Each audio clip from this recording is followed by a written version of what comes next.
सर्वदा वन्दे श्रीमद्वल्लभनन्दनम् अज्ञानतिमिरान्धस्य ज्ञानाञ्जनशलाकया चक्षुरुन्मीलितं येन तस्मै श्रीगुरवे नमामि हृदये शेषे लीलाश्रियातिशायिनं लक्ष्मीसहस्रलीलाभिः सेव्यमानं कलावतीं चतुर्विंशतिस्तथा षड्भिर्विराजते शुषु पंचधारदैः।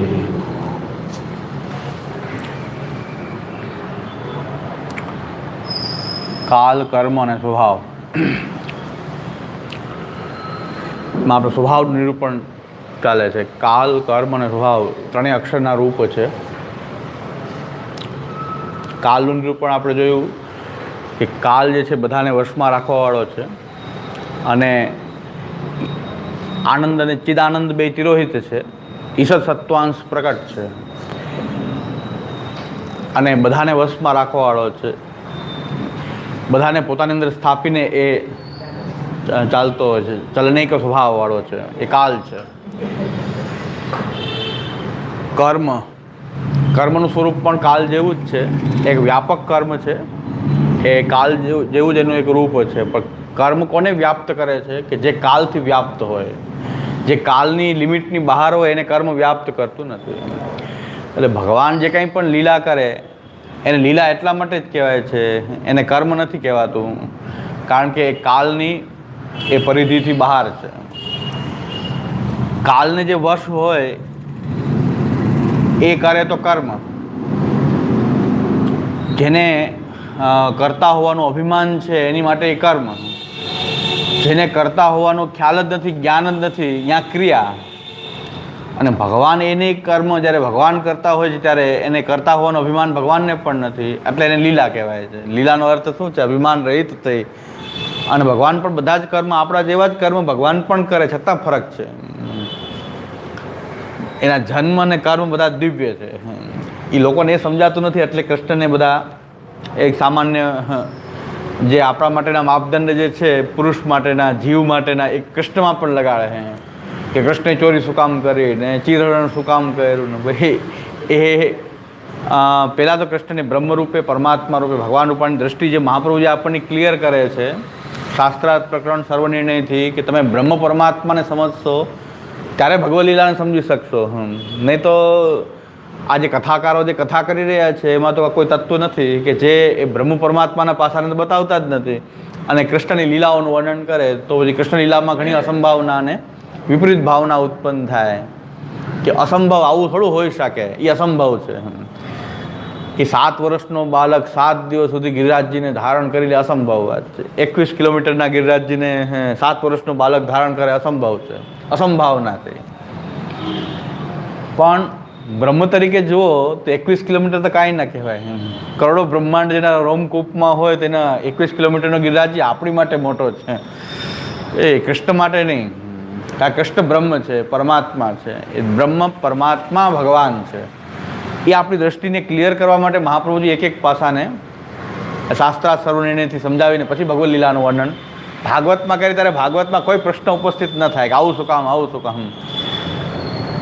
એક વૈષ્ણવ ખૂબ ભાગવતનું અધ્યયન કરીને મને એમ કે ભાગવતનું ખૂબ સારું અધ્યયન કરે, મારા કરતાં સારું અધ્યયન, મને એમ કે મારા કરતાં સારું જાણે છે. તો પછી એમને કીધું, મને એમ હતું કે ભાગવત સારી જાણે છે. એક દિવસ એને કહ્યું કે આમાં આટલા રાજાના આટલા કરોડ પુત્ર થયા અને કોઈને આ થયું, આ બધી અતિશયોક્તિ લાગે છે. તો મેં કીધું પૂરું થઈ ગયું. મને એમ તમે ભાગવત બરાબર સમજ્યા હશો, કારણ કે ભાગવતે તમને કથાઓ મોઢે છે ઘણી, એટલે મને એમ કે ભાગવતનો અભ્યાસ તમને સારો છે.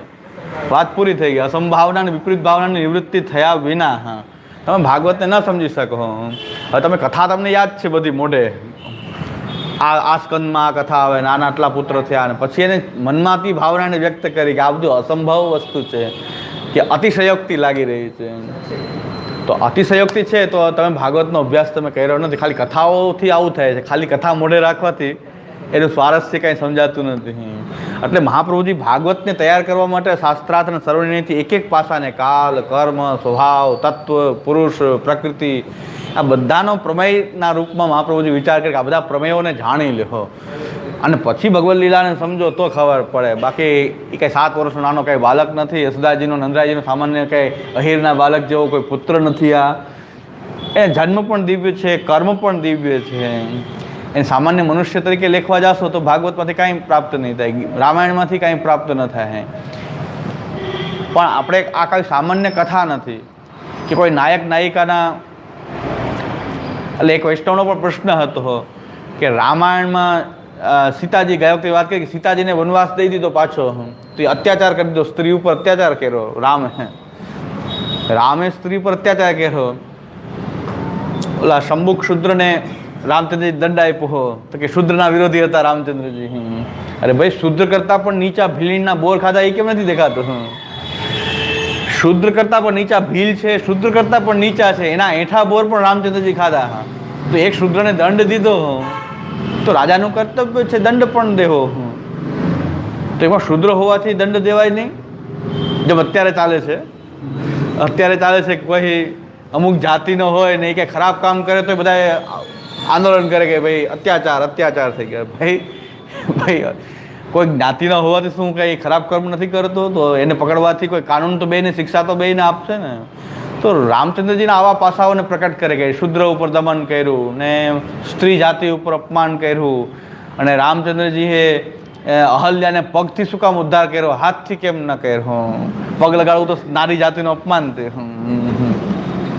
આ બધી વાત શું છે કે એને બ્રહ્મ પરમાત્મા ભગવાનના પાસાની ખબર નથી. રામાયણમાં તમે કેવી રીતે રામચંદ્રને જુઓ છો? એક વ્યક્તિ તરીકે જુઓ છો, એક સારા રાજા તરીકે જુઓ છો, એક ક્ષત્રિય તરીકે, યોદ્ધા તરીકે જુઓ છો? કઈ રીતે તમે રામાયણને જુઓ છો એના આધારે નક્કી થશે કે શું આ દોષ છે કે નહીં. જો મનુષ્ય તરીકે રામચંદ્રજીને જોતા હો તો મનુષ્યમાં તો દોષ હોવાના જ છે. ખાલી તમારી દ્રષ્ટિમાં રામચંદ્રજી એક મનુષ્ય છે તો મનુષ્યમાં કંઈ સારા પાસા હોય ને ખરાબ પાસા હોય. મનુષ્યમાં તો કંઈ બધાય સારા પાસા હોય એવું જરૂર નથી. ગમે એવો સર્વગુણ સંપન્ન કોઈ નથી, ક્યાંક ને ક્યાંક તો ફોલ્ટ એમાં છે. તો રામચંદ્રજીને તમે એ રીતે જોતા હો તો તમને એમાં ફોલ્ટ પણ દેખાઈ શકે. પણ બ્રહ્મ પરમાત્મા ભગવાન સાક્ષાત છે, એની માટે તો હાથ અને પગનો ભેદ જ નથી. એ આનંદાત્મક શ્રીઅંગ હોવાથી પગ કે હાથ એમાં કોઈ ભેદ નથી. એનો હાથથી પણ અરોગી શકે છે, હાથથી જોઈ શકે છે, જેવા આપણે ન કરી શકીએ એમ બ્રહ્મના ભગવાનના સ્વરૂપની અંદર એવું ફિક્સેશન નથી કે આ હાથ આ જ કાર્ય કરે, પગ આ જ કાર્ય કરે. ખાલી ચરણ પાદુકાની પણ પૂજા થાય, સેવા થાય. તો પાદુકામાં તો ખાલી ચરણનો સ્પર્શ કર્યો છે છતાંય બ્રહ્માત્મક સાક્ષાત આનંદાત્મક રૂપથી એની પૂજા કરવામાં આવે, સેવા કરવામાં આવે ચરણ પાદુકાની. એ ક્યારે શક્ય છે કે એના જે શ્રેયંગ જે છે, ભગવાનનું જે શ્રેયંગ જે છે એની અંદર આવો લૌકિકતા કે પ્રાકૃતતા નથી, પ્રકૃતિથી પર છે. એમ કાલ કર્મ સ્વભાવનું પણ એવું છે કે ભગવાન કોઈ કર્મ કરે એનું બંધન એને લાગે કે ન લાગે, એનું બંધન એને આવતું નથી. એનું કારણ શું છે કે એને અભિમાન જ નથી. એને અભિમાન નથી. આપણને આપણા દેહનું અભિમાન છે. ભગવાનને તો બધા જ દેહ એના છે તો કેનું અભિમાન એને હોય? બધું જ એનું આખું બ્રહ્માંડ મૂર્તિ છે. આ તો નારાયણ છે. એ બધું એ બહેનો હોય તો એને કેનું અભિમાન કરવું? બધું એ બહેનો. કોઈને મારતો હોય તો મારનાર પણ એ છે ને મરનાર એ છે. તો એના અભિમાનનો સવાલ જ એટલે લીલા છે કે બેયમાં વ્યાપ્ત છે. એ મારનારમાં પણ છે તો મરનારમાં ક્યાં નથી? એ પણ છે. કેદારનાથજીની દુર્ઘટના થઈ ત્યારે બધાએ કીધું કે ભગવાનની પૂજા કરવા માટે, દર્શન કરવા માટે કેદારનાથજી ગયા. બધા દર્શન કરવાવાળા જ મરી ગયા બધા. જે દુર્ઘટનામાં બીજા કોણ ગયા હતા? દર્શન કરવાવાળા, શિવજીના દર્શન કરવાવાળા. તો ભગવાન કેવા આટલા જેને કહેવાય નિર્ગુણને દોષ. ભગવાનની અંદર આવી ક્રૂરતા કેમ આવી ગઈ? ક્રૂરતા ન હોઈ શકે ને, કારણ કે મર્યા છે એ પણ એ જ હતા. એ ક્યાંય એ ખાલી શિવલિંગમાં જ વ્યાપ્ત નહોતા, એ તો મરનારમાં પણ વ્યાપ્ત છે. એની બહાર તો ક્યાંય કોઈ ગયું નથી. તો એની દ્રષ્ટિથી કાંઈ થયું નથી. આપણી દ્રષ્ટિથી બહુ મોટી દુર્ઘટના થઈ ગઈ. બ્રહ્મના એંગલથી તો એ બધે વ્યાપ્ત છે. મરનાર પણ એ જ છે, મારનાર પણ એ જ છે, એ ભૂમિ પણ એ જ છે, બધું એ બહેનો છે, સર્વરૂપ એ થયો છે. તો એની માટે તો કોઈ ભેદ આવતો નથી. આ દ્રષ્ટિ ન સમજાય તો ઘણા બધા પ્રશ્ન ધર્મમાં ઉત્પન્ન થાય. ધર્મની કથાઓમાં, પુરાણ કથાઓમાં, મહાભારતની કથામાં, ભગવાનની લીલામાં કેટલા બધા સંશયો થાય. એનું નિરાકરણ કરવાનો ઉપાય આ છે. સર્વનિર્ણય પ્રકરણ મહાપ્રભુજી એટલે પહેલાં આપ્યું છે કે આ બધા જ તમારા પ્રશ્ન જે છે એ સર્વનિર્ણય ન ભણ્યા હોય તો થવાના જ છે. મહાપ્રભુજી આવો ગ્રંથ આપ્યો છે કે ભગવદ્ લીલાને જો તમારે માણવી છે, સમજવી છે, એનો આનંદ લેવો છે ને એ લીલા પ્રાપ્તિ ત્યારે જ થશે કે જો તમે એ લીલાને માણી શકો. ભગવદ્ લીલાને તમે માણી જ ન શકો કારણ કે તમને એમાં અનેક દોષ દેખાઈ રહ્યા છે. તો એ કેવી રીતે અસંભાવના થઈ રહી છે, વિપરીત ભાવના થઈ રહી છે, તો એ ભગવદ્ લીલાને તમે કેવી રીતે માણી શકો? એટલે કૃષ્ણને પણ બધા લંપટ પુરુષ માનતા હોય છે. તો કૃષ્ણને કોઈ માને કે લંપટ પુરુષ છે, સ્ત્રીઓની પાછળ ફર્યા કરે છે. પણ ભાઈ સ્ત્રી પુરુષના ભેદવાળો નથી. ગોપીનાન તત્પતિનાન ચ સર્વેશામ આપી દેહી નામ યો અંતશ્ચરતિ સોધ્યક્ષ ક્રીડન નૈનેહ દેહ ભાગ. સુખદેવજી એમ કહે છે કે ખાલી સ્ત્રીઓની સાથે રમણ કરનારો છે એટલું જ ન માનો, સ્ત્રીઓમાં પણ એ જ છે, એના પતિઓમાં પણ એ જ છે, ને જેટલા પ્રાણીઓ છે, જેટલા દેહ ધારણ કરનાર છે, બધામાં એ વસેલો છે. એની આ રાસલીલા છે, એની આ ક્રીડા છે. કોઈ સામાન્ય ક્રીડા નથી. આ સ્ત્રી અને પુરુષની ક્રીડા હોય એવી કોઈ ક્રીડા નથી. આ ક્રીડા તો કેવી છે કે ગોપીનાન તત્પતિનાન ચ સર્વેશામ આપી દેહી નામ યો અંતશ્ચરત સોધ્યક્ષ ક્રીડન નયને. હા ભાગવત કહે છે. ભાગવત કહે છે કે જે સર્વમાં વ્યાપ્ત અંતર્યામી પરમાત્મા જે છે કે જે ગોપીઓમાં પણ છે, ગોપીઓના પતિઓમાં પણ છે, સર્વ પ્રાણીના હૃદયની અંદર બિરાજે રહેલો છે. આ એની આ ક્રીડા છે, એ રાસ છે. આ વસ્તુ ન સમજવાથી કોઈને તો મગજમાં એક જ ભૂમતું હોય કે રાસ ક્રીડા એટલે આ બધી વસ્તુ જે ભાગવતની જે છે એ વ્યવસ્થિત સમજી શકવા માટેનું આ ફાઉન્ડેશન છે, એ પાયો છે.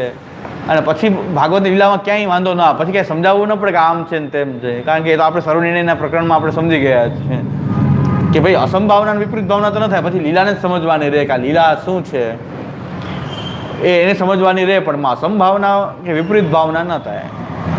એટલે હવે આપણે સ્વભાવનું વર્ણન કરીએ છીએ. ભાઈ એક અક્ષરનું એક રૂપ પાછું સ્વભાવ પણ છે. સ્વભાવ એટલે કે ભગવદ ઈચ્છાનું પ્રાકટ્ય છે. કે કાગડો જે છે કાળો જ હોય, હંસ સફેદ જ હોય, તો એક કોઈ તત્વ છે, અર્થાપત્તિથી આપણે સમજીએ છીએ, કોઈ એક એવું નિયામક તત્વ છે કે જે કાગડાને કાળા કરે છે, હંસને સફેદ કરે છે, દૂધમાંથી દહીં બને, દહીંમાંથી પાછું તેલ ન બને. આ કંઈક બધી અંદર ક્યાંક એક સ્વભાવ, એક નિયામક કોઈ તત્વ છે. જે પણ કોઈ છે, જે કંઈ પણ છે તે એ સ્વભાવ છે. એ અક્ષરનું એક રૂપ છે ને ભગવદ ઈચ્છાનું રૂપ છે. એ ભગવદ ઈચ્છાનું રૂપ છે કે ભગવાનની એ પ્રકારની ઈચ્છા છે કે આ પ્રકારની સૃષ્ટિ આ પ્રકારની મળી. એ ભગવાનની જે ઈચ્છા છે એનું જે આ રૂપ જે છે એ સ્વભાવ છે. ઈચ્છા માત્રનું પ્રાકટ્ય છે.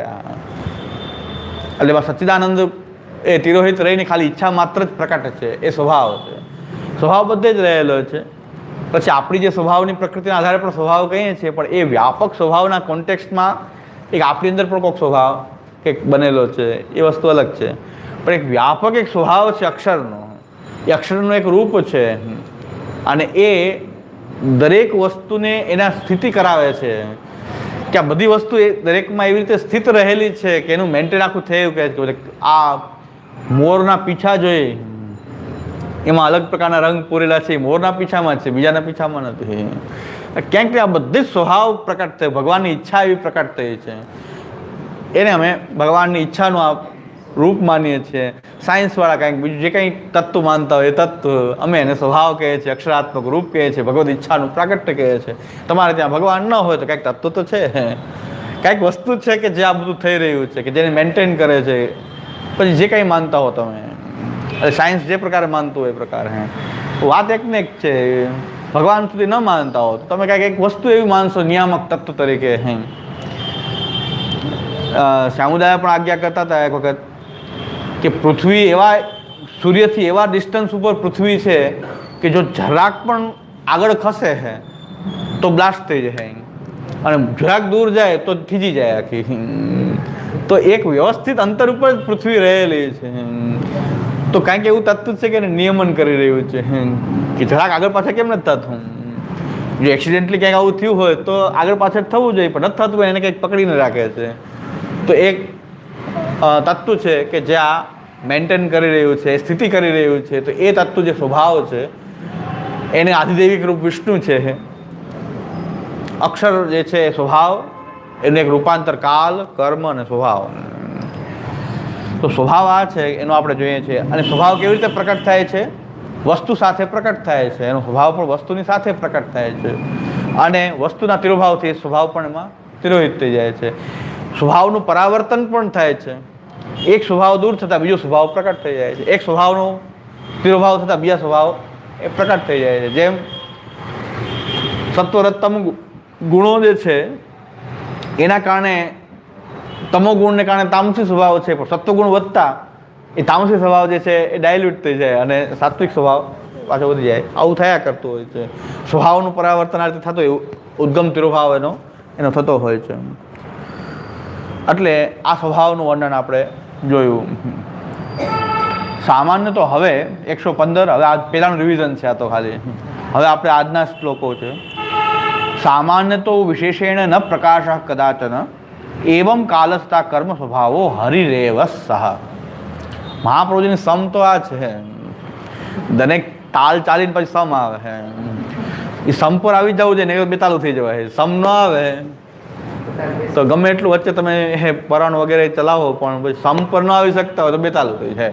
એટલે બેસુરો સારો પણ બેતાલો સારો નહીં. સંગીતમાં એવું છે કે બેસુરું ગાય તો વાંધો નહીં, બેતાલા બહુ ખરાબ. આમ ક્યાંક ને ક્યાંક થવા માંડજો. બેતાલું કોઈ તાલ બિના ગાતું એક આમ ગાતું ને એક કામ, તો બેતાલું જે છે બહુ ખરાબ. એક નાચવાવાળા એમ કહેતા હતા કે જો તાલ બરાબર ના હોય તો અમને અમારો પગ તૂટી જતો એવું લાગે છે. અમે જ્યારે આમ પડીએ ને એનો સમ ન પડે ઓલા તબલાવાળાનો તો અમને એમ લાગે મારો પગ તૂટી ગયો એવું લાગે છે. એટલી બધી પીડા થાય છે.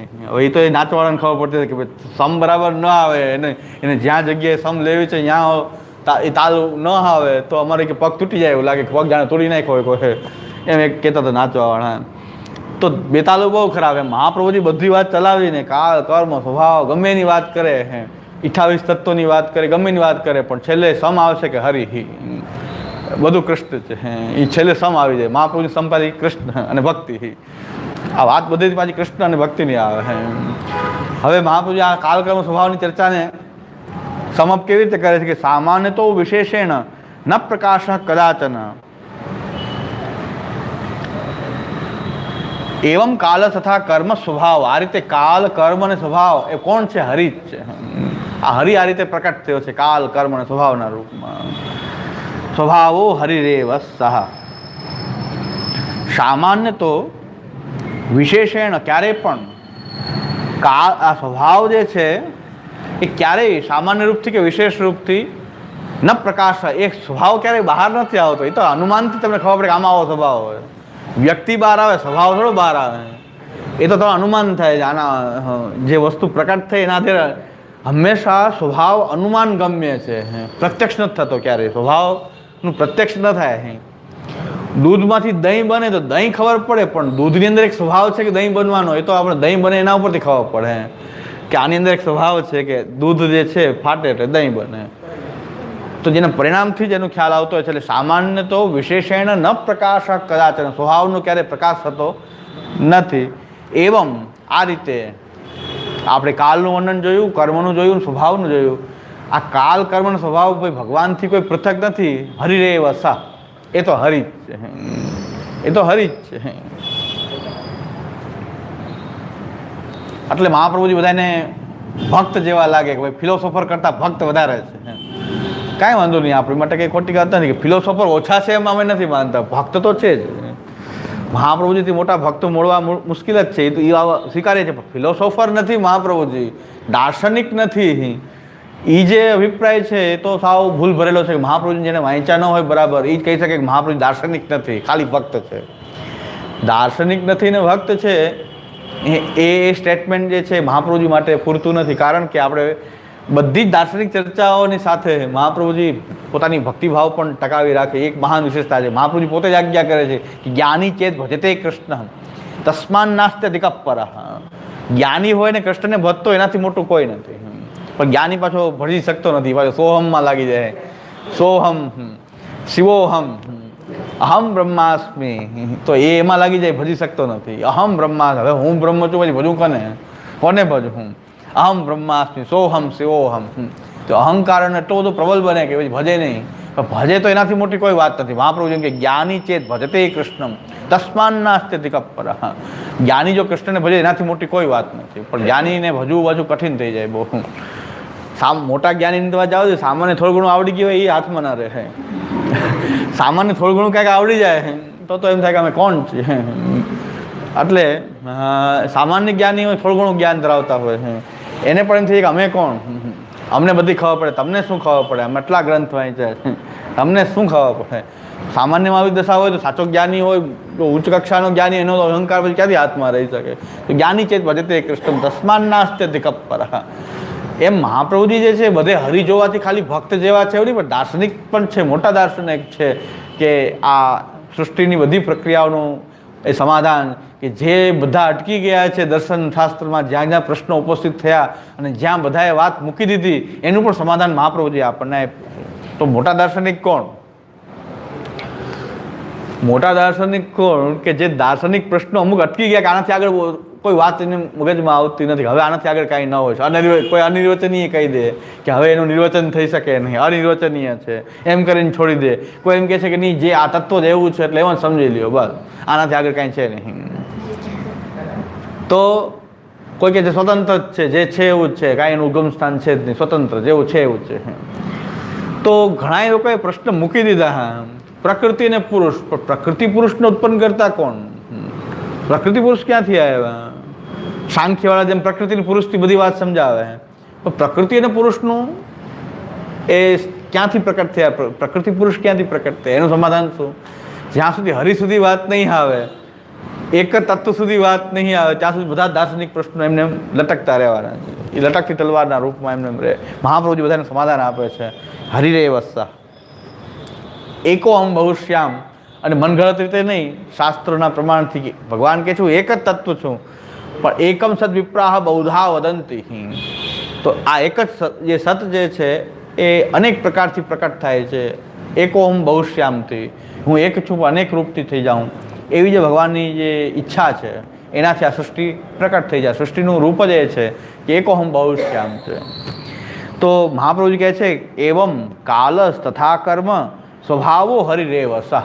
એ બધું હરિ જ છે, કાલ કર્મ સ્વભાવ અંતે તો એ હરિરૂપ છે. અતઃ સ્વભાવ સર્વદા અનુમાન ગમ્યો. હંમેશા અનુમાનથી જ ગમ્ય છે સ્વભાવ. સ્વભાવ ક્યાંય દેખાતો નથી, પણ અનુમાનથી ગમે છે કે આનો આવો સ્વભાવ છે, આ વસ્તુ આમ છે તો આનો સ્વભાવ આ છે. ન કદાચિત અભી પ્રત્યક્ષ, ક્યારેય પ્રત્યક્ષ થતો નથી, સ્વભાવ પ્રત્યક્ષ નથી થતો ક્યારેય. ઇતિ આહ સામાન્યતઃ ઇતિ ઉપસંહરતી. હવે ઉપસંહાર કરે છે આ ચર્ચાનો. એવમ ઇતિ, એવમ કહીને ઉપસંહાર કર્યો છે. કાલ તથા કર્મ સ્વભાવ હરિરેવ સ. અને તત્વાધિક્ય પરિહારાય આહ હરિરેવ સહ. હવે એને તત્વમાં ગણતરી નથી કરી, સ્વભાવની પણ તત્વમાં ગણતરી 28 ને 28 જ રહેશે. જો કાલ કર્મ સ્વભાવને તત્વમાં લઈ જઈએ તો તત્વમાં લઈ જઈએ તો પછી 28 ને 3 31 થવા જોઈએ, પણ એ થતા નથી. 28 તત્વ જ રહે છે.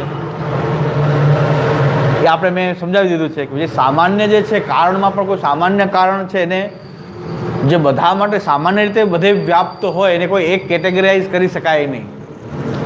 3 કોટી બનાવી આપણે, એક સ્વરૂપ કોટી, કારણ કોટી, કાર્ય કોટી. પણ જે ત્રણેયમાં વ્યાપ્ત હોય તો એને તમે એક કોટીમાં કેવી રીતે લઈ શકો છો? બધે જેનો પ્રવેશ હોય એ બધે એનો પ્રવેશ તમે એને એક કેટેગરીમાં કેમ રાખી શકો? જે બધે જ ફરતા હોય એને કોઈ એક કેટેગરીમાં રાખી શકાય નહીં. જેમ કે મહાપ્રભુજી એક કેટેગરી વિચારી છે આપણે જીવો માટે. ચર્ષણી શબ્દ વાચ્યાસ્તે તે સર્વે સર્વ વર્તસુ ક્ષણાત સર્વોત્તમ આયાંતિ રુચિસ તેષામ ન કુતજી તેષામ ક્રિયાનુસારેણ સર્વત સકલમ ફલમ. આને તમે પુષ્ટિમાં ન લાવી શકો, ન મર્યાદામાં લાવી શકો, ન પ્રવાહમાં લાવી શકો, કારણ કે તો ફરતી છે. એ ચર્ષણી શબ્દ વાચ્યાસ્તે તે સર્વે સર્વ વર્તસુ ક્ષણાત સર્વોત્તમ આયાંતિ રુચિસ તેષામ ન કુતચિત તેષામ ક્રિયાનુસારેણ સર્વત્ર સકલમ ફલમ. તો એક જીવ એવા છે કે જે પુષ્ટિમાં પણ જાય, મર્યાદામાં પણ જાય, પ્રવાહમાં પણ જાય, એ બધે ફરતા રહે. આ ફરતાની વેરાયટી તમે ક્યાં હજી તમે વિચારતા હો કે પુષ્ટિમાં છે તો મર્યાદામાં આવી ગયા હોય, હજી મર્યાદામાં કેટેગરાઇઝ કરો તો પ્રવાહમાં આવી જાય. તમે તો કઈ જગ્યાએ તમે લઈ જાઓ, આયારામ ગયારામ જવું.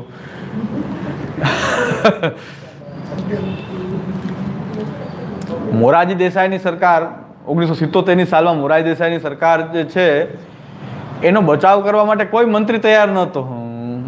ત્યારે જ્યોર્જ ફર્નાન્ડિસે એમ કહેવાય છે કે 48 કલાક કે 72 કલાક સુધી દલીલો કરી અને સરકારનો બચાવ કર્યો. અને જેવું પાર્ટી બદલાય તો બીજા દિવસે બીજામાં શપથ લઈ લીધા, ચરણસિંહની સરકારમાં શપથ લઈ લીધા.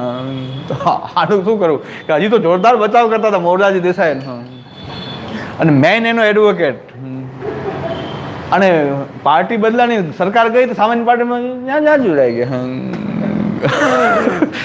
જોધ ફર્નાન્ડિસ એટલે કે હજી તો બચાવ કરતા હતા અહીંયા, અને બીજી સરકારમાં સામે આવી ગયા. બીજી સરકારે સપોર્ટ ગ્રહણ કરી લીધા, મુખ્ય મંત્રી બની ગયા.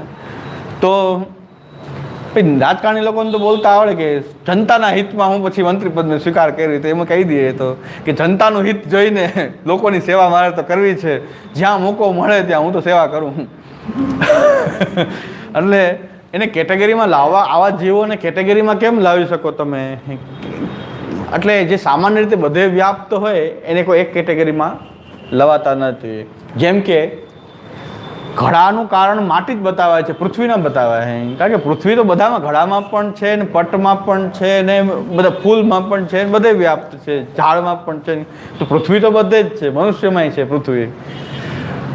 ઘડાનું કારણ કહેશો તો માટી જ બતાવવું પડે, કારણ કે એ ડાયરેક્ટ કારણ એ જ છે ને. આ સામાન્ય રીતે બધાનું જે કારણ હોય એને તમે કારણ કોટીમાં લાવી શકો નહીં. એવી રીતે કાલ કર્મ સ્વભાવ જે છે એ બધે વ્યાપ્ત હોવાથી હરિરૂપ છે, સ્વરૂપ કોટીમાં સામેલ થયેલા છે. એ બધે એક સરખા વ્યાપ્ત છે, કાલ કર્મ સ્વભાવ, અને એની અંદર આ સૃષ્ટિ પ્રકટ થઈ રહી હોય, અક્ષરાત્મક છે. તો એ બધે વ્યાપ્ત હોવાને કારણે તમે એક કોટીમાં એને લાવી શકો નહીં. એટલે તત્વ નથી કીધું. એટલે તત્વાધિક્ય પરિહારાય, એ તત્વ અધિક થતું નથી, કારણ કે તત્વ છે જ નહીં, તત્વ છે, તત્વ નથી. તત્વનો અર્થ શું? તત્વ. તત્ એટલે ભગવાન, અને ત્વ એટલે એનું હોવાપણું. તત્વ એટલે તત્વ જે છે એ આ રીતે બન્યો એ તત્વ કહેવાનો. પણ જે તત્વ જ હોય તો એને તત્વ નહીં કહેવાય. તો તત્વમ, તો તત્વમ એ છે કે આ બધા જે 28 તત્વો જે છે એ ભગવાને તત્વરૂપ ધારણ કરેલા છે. પણ જે સર્વત્ર કાર્ય કારણ અને સ્વરૂપ કોટી બધે વ્યાપ્ત હોય તો તમે એને કોઈ ખાલી કારણમાં, તત્વ બધા કારણ છે, કારણ કોટી છે. તત્વ સ્વરૂપ જે છે ભગવાનનું પોતાનું સ્વરૂપ છે. તો આ સ્વરૂપ અને એ સ્વરૂપના અક્ષર જે છે એનો આધાર સ્થાનીય હોવાથી એ સ્વરૂપ કોટીમાં છે. અક્ષરના 3 રૂપ છે આ કાલ કર્મ સ્વભાવ, એટલે એનો અક્ષરમાં સમાવેશ છે. અક્ષર સર્વત્ર છે, એટલે એને કારણ કોટીમાં લાવવામાં આવતા નથી. કારણ કોટીમાં નહીં આવે એ તત્વ હોવાથી તત્વ નથી, પણ તત્વ છે. એ તત્વ છે. એટલે તત્વાધિક્ય પરિહારાય, જ્યાં તત્વાધિક્ય થતું નથી, 28 ના 28 જ રહે છે. હરિરેવ સહ ઇતિ, એ હરિ જ બન્યા છે. સ કાલાદિ હરિરેવ, કાલ કર્મનો સ્વભાવ જે છે એ ભગવાન પોતે જ છે, હરિ જ છે.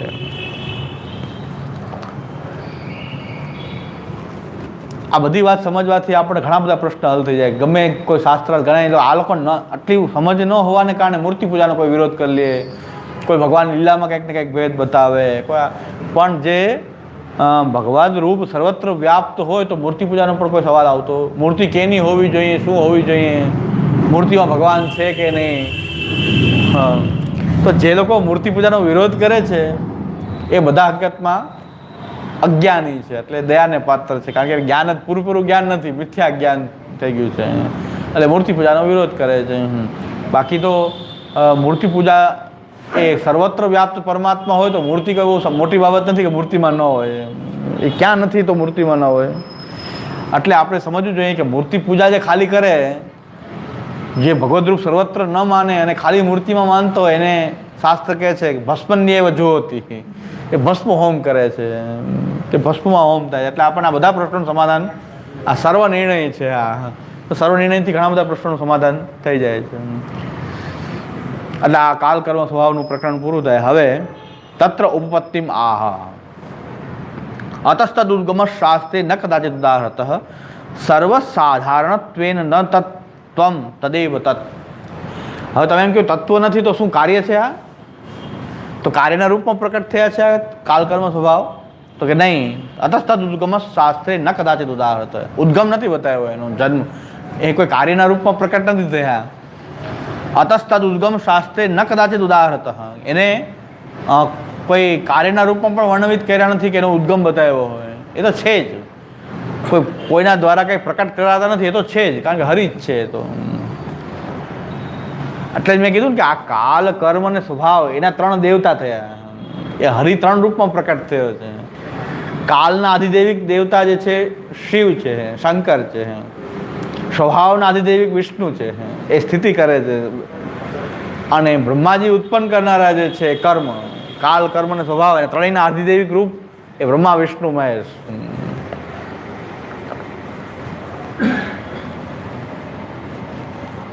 એટલે બ્રહ્મા, વિષ્ણુ અને મહેશ ત્રણેય હરિના જ રૂપ છે. હરિમાં સમાવિષ્ટ થયેલા 3 રૂપ છે.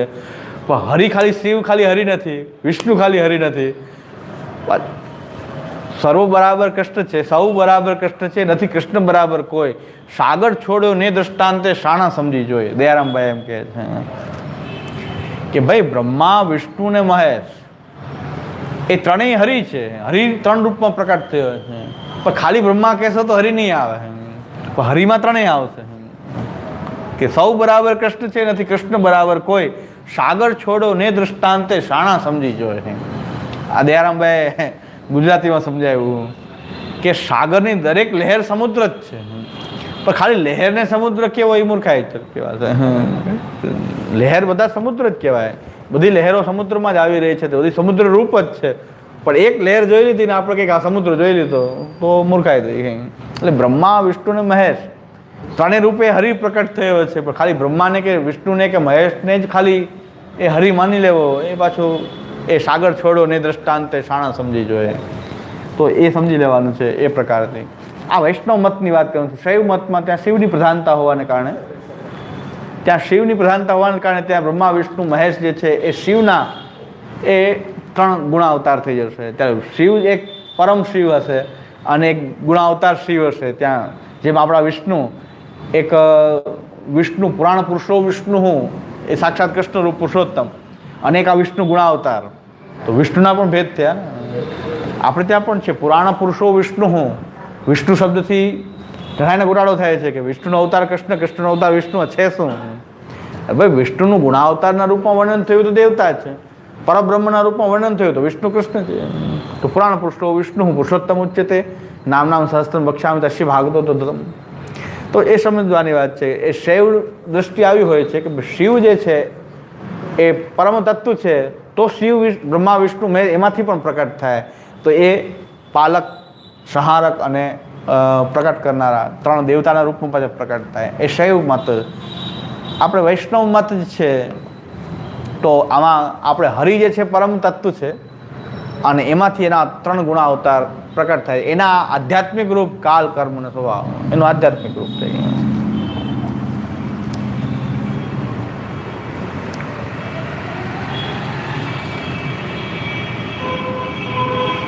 અતઃ તદ ઉદ્ગમ શાસ્ત્રે ન કદાચિત ઉદારત. એટલે એમનો ઉદ્ગમ જે છે એ શાસ્ત્રમાં કાર્ય તરીકે નથી બતાવ્યો, પણ સર્વસાધારણત્વેન ન તત્ તત્વમ તદેવ તત્. સાધારણત્વેન ન તત્, એ સાધારણ એ ત્વેન હોવાથી, ન તત્વમ એ તત્વ નથી, પણ શું છે? તદેવ તત્, એ તો એ જ છે, હરિ જ છે. સાધારણત્વેન ન તત્વમ, સાધારણ રૂપમાં જુઓ તો તત્વ નથી, કારણ કે કારણ કોટીમાં નહીં આવે, કારણ કે એ તો તદેવ તત્ છે, એ તો તત્ છે, એ તો હરિ પોતે જ છે. આહ સાધારણત્વેન ઇતિ યથા ભગવાન સર્વસાધારણત્વાत् ન તત્વકોટૌ પ્રવિશતિ તથા કાલાદિરપી ભગવતેન એવ ઉપત્તૌ ન પૃથક્ત્વમ. યથા ભગવાન, જેવી રીતે ભગવાન સર્વસાધારણ રૂપે બધે જ વ્યાપ્ત છે, તો એમને કોઈ તત્વકોટીમાં ભગવાન નથી આવતા, એવી રીતે કાલ, કર્મ અને સ્વભાવ પણ એવી જ રીતે સમજવાના છે. ભગવત્વેનૈવ ઉપપત્તૌ ન પૃથક્ત્વમ, એને અલગ રીતે એનું વર્ણન, અને ભગવાનની જેમ જ એનું અલગ વર્ણન નથી, એટલે કોઈ એક કોટીમાં નથી. હવે આ વાત તો કાલ, કર્મ, સ્વભાવની ક્લિયર થઈ. હવે ન્યાયશાસ્ત્રની અંદર પ્રાગભાવ જે છે એને પણ કારણ માનવામાં આવે. તો પ્રાગભાવ ન્યાય તમે કેમ કારણ ન માનો? કારણ માનો તો પછી તમારે 28 તત્વની બદલે 29 થવા જોઈએ. પ્રાગભાવ એટલે કોઈ વસ્તુ ઉત્પન્ન થઈ છે એની પહેલાંનો એનો અભાવ, એ પ્રાગભાવ છે. વસ્તુ ઉત્પન્ન થાય એની પહેલાં એનો અભાવ હોય છે, એ પ્રાગભાવ છે. અને પ્રાગભાવ જે છે કારણ બતાવવામાં આવે છે. તો પ્રાગભાવને કારણ માનવાથી તો પાછું તત્વાધિક્ય થઈ જશે. એનો જવાબ આપે છે કે ભાઈ પ્રાગભાવ, પ્રધ્વંસા ભાવ એને કોઈ અલગ તત્વ નથી બતાવ્યું. તો કહે છે અભાવ કારણમ ચાત્ર ધ્વંસશ્ચાપી તદુચ્યતે. કાર્યાદિ શબ્દવત તસ્મિન સાપેક્ષા વૃત્તિરેતયોઃ અપૃથક વિદ્યમાનત્વાत् ન ધર્મૈરધિકો ગણઃ. અભાવ કારણમ ચાત્ર ધ્વંસશ્ચાપી તદુચ્યતે. અભાવને કારણમ ચાત્ર ધ્વંસશ્ચાપી તદુચ્યતે કાર્યાદિ શબ્દવત તસ્મિન સાપેક્ષા વૃત્તિરેતયોઃ.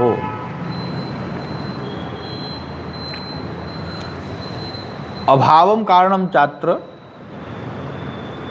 ધ્વંસશ્ચાપી તદુચ્યતે. કોઈ વસ્તુનો ધ્વંસ જે છે એને પણ એ જ પ્રકારે ગણવામાં આવે તો કાર્યાદિ શબ્દવત તસ્મિન સાપેક્ષા વૃત્તિરેતયોઃ.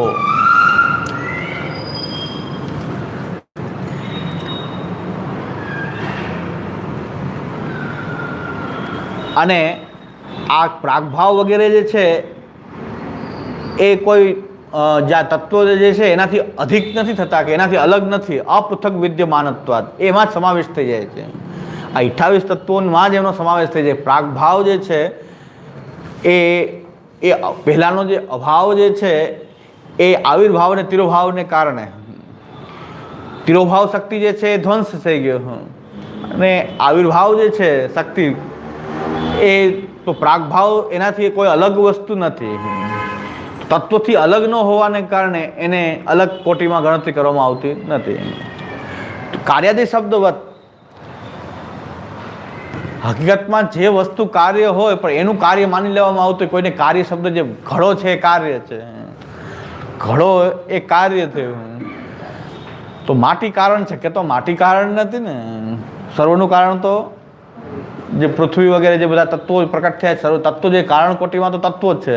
પ્રકૃતિ, પુરુષ અને આ બધા તત્વો 28 તત્વો આપણે પ્રકૃતિ, પુરુષ, મહતત્વ, અહંકાર, સત્વ, રજ, તમ, ગુણ આ બધા જે તત્વો જે છે એ કારણ કયો છો તો માટીને શા માટે કારણ કીધું?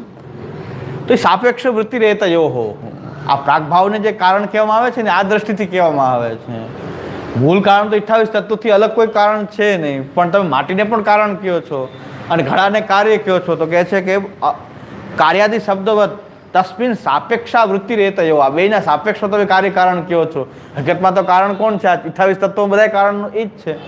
તો બીજા કારણો તમે જેમ કલ્પના કરો છો તેનાથી તત્વો વધતા જશે તો કેટલા તત્વો વધી જશે? દરેકને અલગ અલગ કારણ બતાવો તો તત્વો કેટલા વધી જાય? તો અગણિત તત્વો થઈ જાય. કાર્યની જેમ તત્વો પણ અગણિત થઈ જાય. તો એમ પ્રાગભાવ વગેરે પણ આની સાથે અપૃથક વિદ્યમાનત્વાદ એ આ તત્વોથી અલગ નથી, એમાં જ સમાવેશ થયેલા છે. અને જ્યારે કોઈને કારણ કહેતું હોય તો આ માટી જેમ કારણ છે એ સાપેક્ષા વૃત્તિ રેતયોઃ. આ સાપેક્ષ વૃત્તિથી કહેવાય છે કાર્ય કારણ સંબંધ. મૂળ કારણના સંદર્ભમાં નહીં, મૂળ કારણના સંદર્ભમાં નહીં. કારણ તો 28 તત્વો છે, સર્વના કારણ રૂપ છે, એમાંથી બધું પ્રકટ થતું હોય છે. તો પછી દરેક વસ્તુને કારણ રૂપને કાર્ય એક સાપેક્ષ વૃત્તિથી કહેવામાં આવે છે કે ભાઈ માટી અને ઘડો, તો માટી કારણ છે, ઘડો કાર્ય છે. પણ હકીકતમાં તો માટી હકીકતમાં પોતે જ પાછી વિકૃતિ છે, પોતે જ એ કંઈ કારણ નથી. કારણ તો 28 તત્વો છે, એનાથી અલગ કોઈ કારણ નથી. માટી એમાંનો સમાવેશ થયેલું જ કોઈ કારણ છે. કારણ કે એમાં પંચમહાભૂત આવ્યું, પંચમહાભૂતમાંનું એક તત્વ છે. પૃથ્વી એમાં આવી જાય, એમાં માટી પણ આવી જાય. તો દરેકને અલગ અલગ કારણ બતાવવા જશો તો કારણની સંખ્યા પણ અનંત થઈ જાય. તો તત્વ રહેશે જ નહીં. તો 25 ન રહીને 16 રહીને કાંઈ નહીં, બધાને અલગ અલગ આ રીતે માનો તો. પણ પ્રાગભાવ વગેરે પણ આ રીતે જ છે કે અપૃથક વિદ્યમાનત્વાદ એ બધા આમાં સમાવેશ થયેલા હોવાને કારણે સાપેક્ષ વૃત્તિથી કારણ કહેવાય છે. પણ હકીકતમાં તો કારણ તો 28 જ છે, મૂળ કારણ જે છે. જેમ પ્રાચીન ન્યાય અને નવી ન્યાયમાં થયું છે કે પ્રાચીન ન્યાયમાં 16 પદાર્થ માનતા હતા. નવી ન્યાયવાળા હવે વૈશેષિકોના જે સપ્ત પદાર્થ છે એ સપ્ત પદાર્થની અંદર 16 પદાર્થનો અંતર્ભાવ માની લે. 16 પદાર્થ પહેલાં માનતા હતા પ્રાચીન ન્યાયમાં. અત્યારે નવ્ય ન્યાયની અંદર 7 પદાર્થ જે વૈશેષિકોના છે, 7 પદાર્થ, એ 7 પદાર્થમાં જ એનો સમાવેશ થઈ ગયો. તો અલગ માનવાની શું જરૂર છે? જે અંદર સમાવેશ થઈ ગયું તો પછી એને અલગ તત્વ માનવાની જરૂર શું? જે મૂળ તત્વમાં આવી જતું હોય તો એને અલગ તત્વ શું કામ માનવું? એવી રીતે અહીં પણ પ્રાગભાવ વગેરેને અલગ તત્વ માનવામાં આવતું નથી. તત્વાધિક્ય પરિહારાય, અહીં તત્વાધિક્ય થતું નથી. પ્રાગભાવને પણ અલગ તત્વ નથી. તો અભાવ કારણમ ચાત્ર ધ્વંસશ્ચાપી તદુચ્યતે કાર્યાદિ શબ્દવત તસ્મિન, એમ ધ્વંસને પણ અલગ કોઈ તત્વ બતાવવામાં આવ્યું નથી. ન અભાવને પ્રાગભાવને કે ધ્વંસ પ્રધ્વંસાભાવ અન્યોન્યા ભાવ, આ બધા અભાવના પ્રકાર છે કે કોઈ વસ્તુ ઉત્પન્ન થાય એની પહેલાં એનો અભાવ જે છે એ પ્રાગભાવ છે, એ વસ્તુ નાશ થઈ જાય પછી પાછો એનો અભાવ થાય છે પ્રધ્વંસાભાવ છે, અને એક વસ્તુ બીજી વસ્તુમાં નથી અન્યોન્યા ભાવ છે. પુસ્તકમાં ટેબલ નથી, ટેબલમાં પુસ્તક નથી, તો અન્યોન્યા ભાવ છે, એ અન્યોન્યા ભાવ કહેવાય.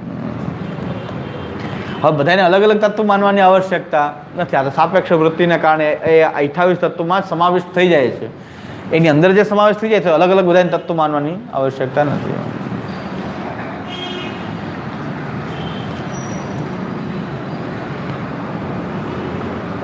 પ્રાગભાવ કારણ અવસ્થા તો ન અતિરિચ્યતે. પ્રાગભાવ છે કારણ અવસ્થાથી અલગ નથી, કારણ અવસ્થામાં જ આવી જાય છે ને. એનાથી અતિરિચ્યતે એટલે કે પ્રાગભાવ કોઈ અલગ વસ્તુ નથી જે કારણ અવસ્થાના જે 28 તત્વોથી બહાર આવતું હોય. એ કાર્ય ઉત્પન્ન નથી થયું તો કારણ રૂપમાં છે, તો કારણ અવસ્થા જ છે.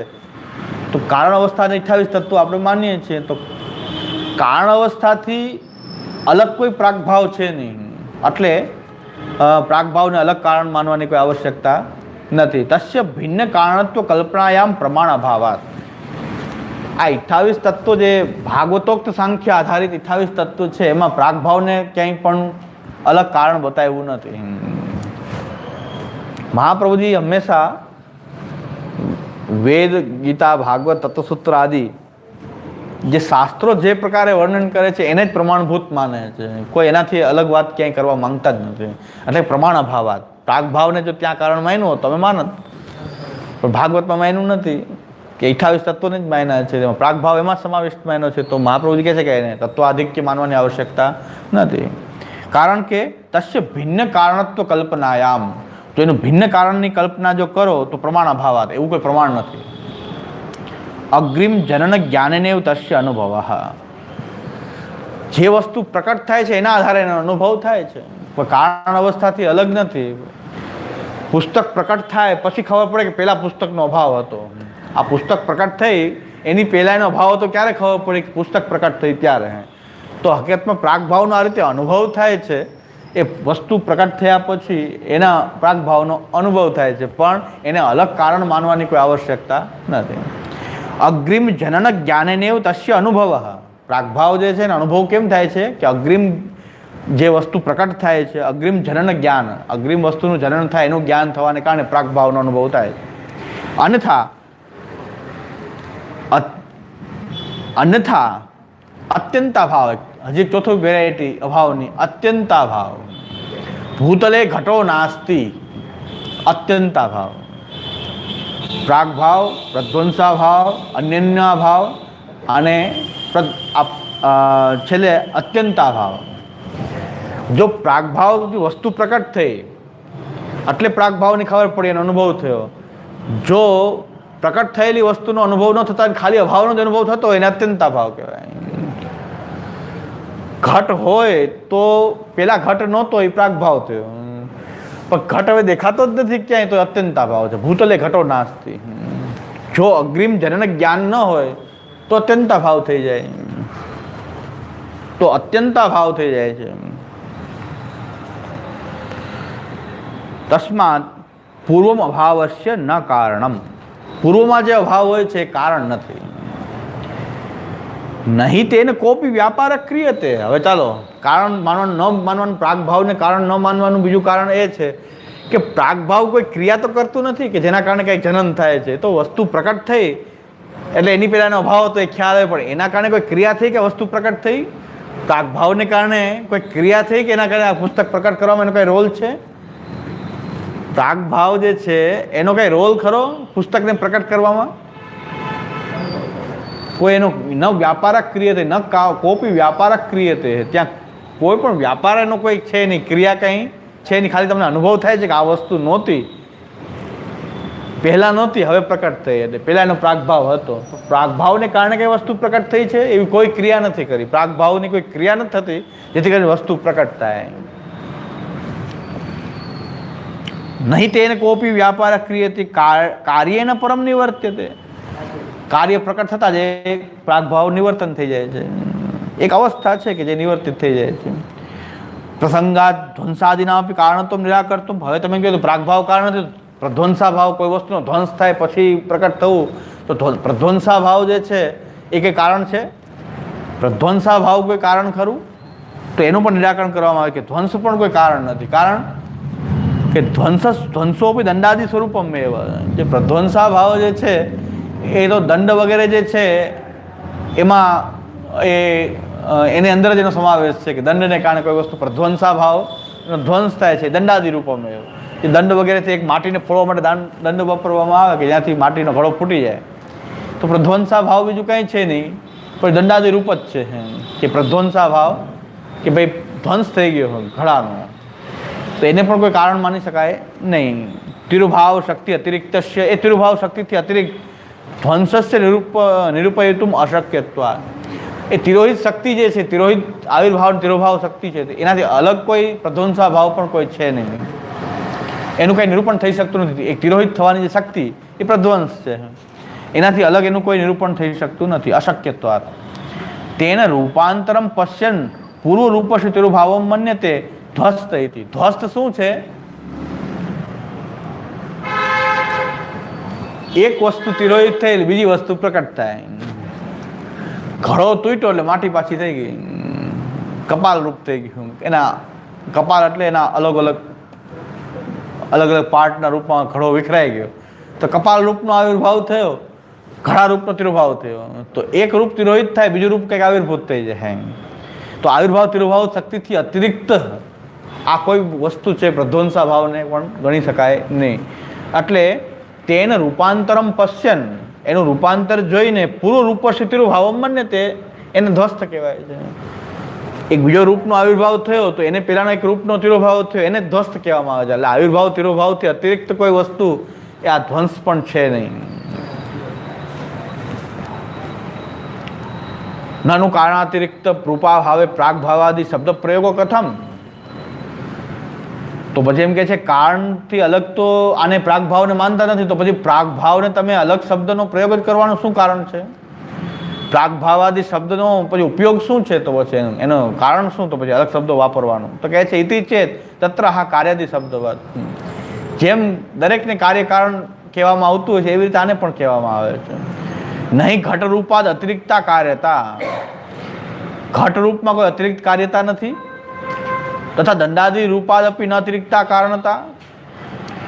એ દંડ વગેરે જે ઘડાને પ્રકટ કરવા માટે કારણ હોય છે, દંડ માટી વગેરે, એનાથી અતિરિક્તા કોઈ કારણતા પણ નથી. તથાપિ તયો યથા કાર્ય કારણ પ્રયોગો. તો છતાં કાર્યકારણનો પ્રયોગ માટી અને ઘડામાં દંડમાં દંડ કારણ છે અને ઘડો એનું કાર્ય છે. દંડ પણ કારણ તો છે ને, નિમિત્ત કારણ. એક ઉપાદાન કારણ હોય, એક નિમિત્ત કારણ હોય. દંડ વગર તો માટી હોય ને કુંભારે હોય ને ચાકડો હોય ને ખાલી એક દાંડીઓ ન હોય તો ઘડો ન થાય. એ ઘડો ચલાવવો જરૂર છે દંડને ચલાવવા માટે. એ દંડથી એ ચાકડો ફરે, બાકી ચાકડો ફરે નહીં, ચક્ર ફરે નહીં. ચક્ર ન ફરે તો એનો આકાર શેપ નો પ્રકટ થાય. તો એ કારણ તો છે પણ એને કોઈ અલગ કારણતા નથી. એનામાં જ્યાં 28 તત્વો જે છે એનાથી અલગ કોઈ કારણતા એમાં દંડમાં નથી આવી જતી કે માટીમાં નથી આવી જતી. એમ ઘટ અલગ કાર્યતા ઘટમાં પ્રકટ નથી જતી. જેટલા કાર્યો પ્રકટ થયા છે એનું જ આ રૂપ ઘટ પણ છે. એવી રીતે પ્રાગભાવાદી શબ્દ પ્રયોગ કોઈ કારણ રૂપે કરવામાં આવતો હોય તો આ રીતે સમજવાનું છે કે કાર્ય પહેલાની અવસ્થાના રૂપમાં એ પ્રાગભાવ હોવું, એ કાર્યકારણના રૂપમાં પ્રયોગ થાય છે. પ્રાગભાવાદી પ્રયોગો એ પ્રાગભાવાદીનો પ્રયોગ પણ આ જ રીતે જોવામાં આવે છે. નનુ સંખ્યાદયો ગુણા સામાન્ય દેશ સંતિ તથા કથમ અષ્ટાવિંશતિ તત્વાની તત્ર આહ. હવે પાછા ન્યાયશાસ્ત્રમાં કીધું છે કે સંખ્યા, પરત્વ, પરિમાણ, પૃથકત્વ એ બધા તત્વો અલગ અલગ માન્યા છે. ન્યાયશાસ્ત્ર જેમ કહે છે તો એ બધું વસ્તુ અલગ તત્વ નહીં થઈ જાય. તો કહે છે એનાથી પણ અલગ તત્વ નહીં થાય. 28 તત્વોની બહાર જતા નથી. એનું પુરુષોત્તમ જે વિસ્તારથી નિરૂપણ કર્યું છે આવરણ ભંગમાં, એમાં આપણે બહુ ડિટેલમાં નથી જતા કે કેનો અંતર્ભાવ કેમાં થાય છે. એ પુરુષોત્તમજી આવરણ ભંગમાં બતાવ્યું છે. કારણ કે ન્યાયમાં છે ને સંખ્યા, પરિમાણ, પરત્વ, પૃથકત્વ એ બધા જે છે એનાથી કોઈ તત્વ આધિક્ય નહીં થઈ જાય. આ બધા વસ્તુનો સમાવેશ ક્યાં થશે કે નહીં? એ પણ 28 તત્વોની બહાર તો એ પણ જતા. સંખ્યા છે, પરિમાણ છે, વસ્તુ છે એનું પરિમાણ એ વસ્તુ સાથે જ હોય. સંખ્યા, તો સંખ્યા પણ આની બહાર તો નથી ને. તો સંખ્યા, પરિમાણ, પરત્વ, અપરત્વ. પરત્વ દૂર હોવું, અપરત્વ એ નજીકનું હોવું. તો પરત્વ અપરત્વ જે છે એને પણ અલગ કોઈ તત્વ માનવાની જરૂર નથી. પછી જાતિ, જાતિ મનુષ્યમાં મનુષ્યત્વ જાતિ, નિત્યમ એકમ અનેકાનુગતમ એ જાતિ છે. કોઈ નિત્ય એવું તત્વ કે જે અનેકમાં વ્યાપ્ત હોય સમાન રૂપે, એ જાતિ છે. તો જાતિ પણ વસ્તુથી અલગ તો છે નહીં, વસ્તુમાં જ જાતિ રહેલી છે. તો તત્વાધિક્ય એમાં પણ થતું નથી. આ સંખ્યા, પરિમાણ, પૃથકત્વ, પરત્વ, અપરત્વ, જાતિ આદિ આ બધા ધર્મોની પણ તત્વમાં ગણતરી થતી નથી.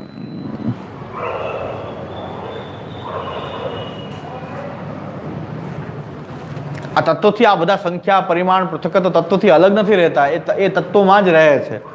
એટલે એનો અંતર્ભાવ છે. એટલે એની પણ સંખ્યા, પરિમાણ, પૃથકત્વ બીજા શાસ્ત્રમાં આપણે સમજીએ કે એ ગુણોને અલગ માનવામાં આવે તો કે ભાઈ એ અલગ તત્વ ગુણને પણ અલગ માન્યા છે. કારણ કે ન્યાયશાસ્ત્ર કહે છે કે દ્રવ્ય ગુણ કર્મ સામાન્ય વિશેષ સમવાય અભાવાહા. અભાવ પણ તે તત્વ છે, સામાન્ય પણ તત્વ છે, વિશેષ પણ તત્વ છે. આ બધા ગુણો, પરત્વ, અપરત્વ વગેરે ગુણો એ પણ ત્યાં તત્વ છે. તો તત્વની કોટીમાં ન્યાયશાસ્ત્ર આ બધાને ગણે છે. આપણે કેમ ગણતા નથી કે નહીં અમે 28 તત્વની બહાર આ કાંઈ જતું નથી. અને પુરુષોત્તમજી આ આવરણ ભંગમાં એ સિદ્ધ કરીને બતાવ્યું છે કે આની આ તત્વોથી અલગ કંઈ આ છે નહીં. સંખ્યા, પૃથકત્વ વગેરે એમાં જ સમાવિષ્ટ છે. તો પછી અલગ એની કારણતા બતાવવામાં આવતી નથી. અમે અલગ તત્વ અમે નથી માનતા, ન્યાયશાસ્ત્ર માને છે. દ્રવ્ય ગુણ કર્મ સામાન્ય વિશેષ સમવાય અભાવ આ સપ્ત પદાર્થ. હા, ન્યાય વૈશેષિકો માને છે.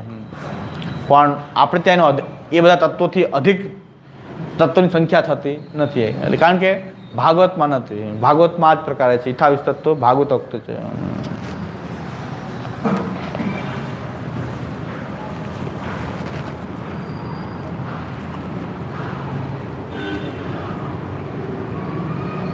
કારણ કે ઓમ તો ન્યાયશાસ્ત્રમાં જોઈએ તો દ્રવ્ય ગુણ કર્મ 7 પદાર્થ થશે, પણ પછી ચતુર્વિંશતિ ગુણા 9 દ્રવ્ય. તો પાછા એમ કરો તો એના પેટા પ્રકાર કેટલા થઈ જશે? એ બધાની તત્વ કોટીમાં ગણ્યા છે ને. એ આમાં તત્વ કેવા થાય આપણે ત્યાં નથી કહ્યું. કારણ કે તત્વોથી અલગ એની સ્થિતિ જ નથી. જે આપણે પ્રકૃતિ, પુરુષ, સત્વરજતમ ગુણ, 5 જ્ઞાનેન્દ્રિય, 5 કર્મેન્દ્રિય, આ બધું આપણે જે ગણીએ છીએ, તન્માત્રા, પંચમહાભૂત, એનાથી અલગ આનું કોઈ અસ્તિત્વ નથી. એમાં જ એનું અસ્તિત્વ રહેલું હોવાથી અંતર્ભાવ થઈ ગયો. અંતર્ભાવ થઈ ગયો તો અલગ તત્વ શું કામ માન્ય? જેનો અંતર્ભાવ થઈ ગયો. દ્રવ્ય ગુણ કર્મ સામાન્ય. દ્રવ્ય 9 પ્રકારના દ્રવ્ય છે. પૃથ્વી, અપ, તેજ, વાયુ, આકાશ, કાલદિક, આત્મનાંસી 9. ન્યાયશાસ્ત્ર એમ કહે છે કે ભાઈ પૃથ્વી, અપ, તેજ, વાયુ, આકાશ, કાલ, દિશા, આત્મા અને મન એ 9 દ્રવ્ય થઈ ગયા. ચતુર્વિંશતિ 24 ગુણ થયા. પછી સામાન્ય, વિશેષ અને સમવાય અભાવ. તો સામાન્ય જાતિ, નિત્યમ એકમ અનેકાનુગતમ. જે એક નિત્ય એવું કોઈ તત્વ છે કે અનેકમાં વ્યાપ્ત હોય, સામાન્ય, કોમન, એ સામાન્ય છે. પણ તત્વથી અલગ નથી. એ છે તો તત્વની સાથે જોડાયેલું છે. એટલે તત્વથી અલગ ગણવાની આવશ્યકતા. આ જાતિ શબ્દ આવ્યો ને, જ્ઞાતિ, જાતિ, એ મૂળ ન્યાયશાસ્ત્રના સિદ્ધાંત, મૂળ એનો સિદ્ધાંત એ છે નિત્યમ એકમ અનેકાનુગતમ. કોઈ અનેક વચ્ચે કોઈ એક તમે કોઈ સામાન્ય તત્વ શોધો, એ એની જાતિ. બધા જ મનુષ્ય છે તો સામાન્ય થઈ ગયા. એમાં બ્રાહ્મણત્વ, ક્ષત્રિયત્વ, જે બધા બ્રાહ્મણ તરીકે જે કોમન હોય તેમાં એક કોમન તત્વ આવ્યું, બ્રાહ્મણત્વ. એટલે એ બ્રાહ્મણ જાતિ થઈ ગઈ. ક્ષત્રિય તો એ ક્ષત્રિયોનો સમૂહ. તો એ મનુષ્ય રૂપ તો સામાન્ય થયું, ક્ષત્રિય રૂપ એનું વિશેષ થયું, બ્રાહ્મણ રૂપ વિશેષ થયું. તો સામાન્ય વિશેષ એને પણ ન્યાયશાસ્ત્ર અલગ તત્વ કોટીમાં માને છે.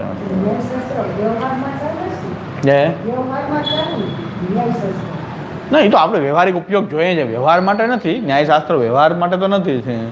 ન્યાયશાસ્ત્ર પણ એક એવું શાસ્ત્ર છે કે જે પણ એની રીતે મુક્તિનું વર્ણન કરે, બંધન, મુક્તિ બધું જ વર્ણન કરે. સાંખ્ય છે ને એવી રીતે ન્યાયશાસ્ત્રનો ઉદ્દેશ ખાલી વ્યવહાર ચલાવવાનો નથી.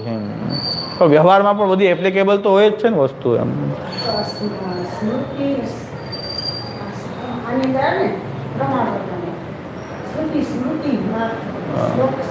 હા,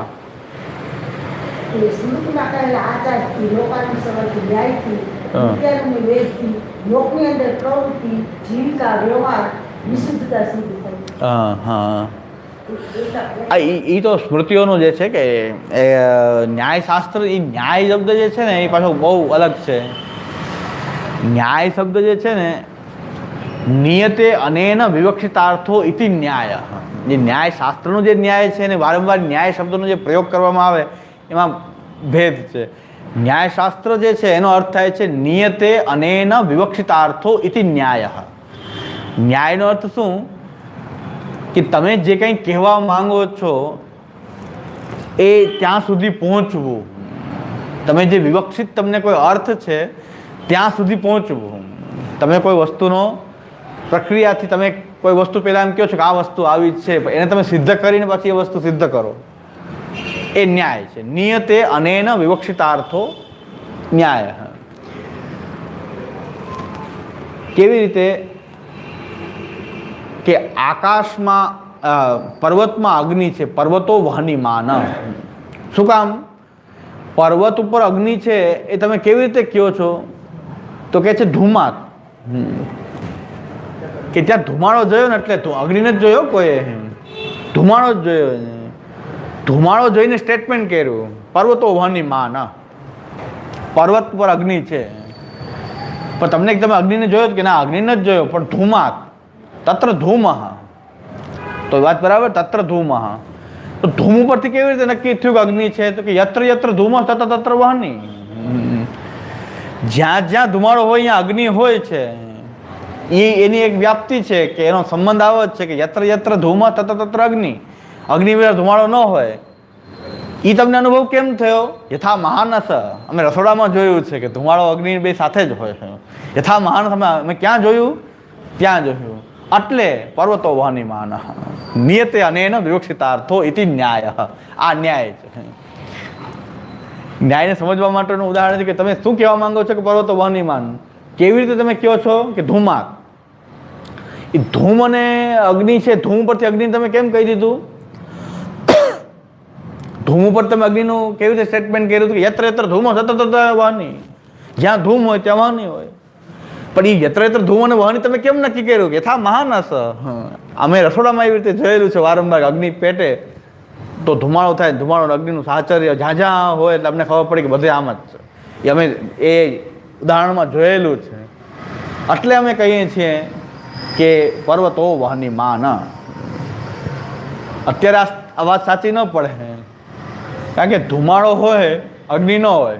અત્યારે મશીને વાવે, ફોગિંગ મશીને વાવે કે ત્યાં ધુમાડો કર્યા કરે. એટલે આપણે યત્ર યત્ર ધૂમો તત્ર વહની તો અત્યારે કાંઈ કહી શકાય નહીં. ન્યાયશાસ્ત્ર સમજાવવાની વાત છે કે તમે પર્વતો વહનીમાન છે એ તમે કેવી રીતે કન્ક્લુઝનમાં આવ્યા, એની આખી પ્રક્રિયા છે કે આ પ્રક્રિયા થઈને તમે નક્કી કર્યું કે પર્વતો વહનીમાન. આ ન્યાય છે. અને વારંવાર ન્યાય શબ્દનો પ્રયોગ કરવામાં આવે એ લોક વ્યવહારમાં ન્યાય શબ્દનો પ્રયોગ જસ્ટિસ માટે કરવામાં આવે, ન્યાય આપવો કે ન આપવો, અન્યાય ન્યાય. તો શાસ્ત્ર ન્યાય જે છે આ નિયતે અનેન વિવક્ષિતાર્થો ઇતિ ન્યાય. એ ન્યાય જે છે એ તર્ક કયો કે કોઈ પણ વસ્તુ જે છે એ ડાયરેક્ટ સ્વીકારવી નહીં, એની આ પ્રક્રિયામાંથી પસાર થઈને એનો નિર્ણય કરવો. એટલે પ્રતિજ્ઞા, હેતુ, ઉપનય, ઉદાહરણ, નિગમન, આ એની પ્રક્રિયા છે. પંચાવયવ ન્યાય પ્રક્રિયા છે કે ભાઈ પ્રતિજ્ઞા કરી, એ પ્રતિજ્ઞા કેના આધારે કરી? કે હેતુ. હેતુ પછી એનો સંબંધ, વ્યાપ્તિ, અને એનું તમને કંઈક દૃષ્ટાંત, ક્યાંક તમે એ દૃષ્ટાંત જોયું, અને છેલ્લે તમે કન્ક્લુઝનમાં નિગમન થયું કે ભાઈ હા આ વાત પર્વતો વહનીમાન. એટલે પર્વતો વહનીમાન એમાં હેતુને લિંગ કહેવાય છે કે કોઈ લિંગ કે એ જોઈને તમને પર્વતનું લિંગ શું? ધુમાડો. એ લિંગને કારણે તમને પર્વતનું અનુમાન થાય છે. એ પર્વતનું અનુમાન કેવી રીતે થાય છે કે તમે કંઈક પ્રત્યક્ષ જુઓ છો, લિંગ પ્રત્યક્ષ જુઓ છો અને એનાથી તમને અનુમાન થાય છે.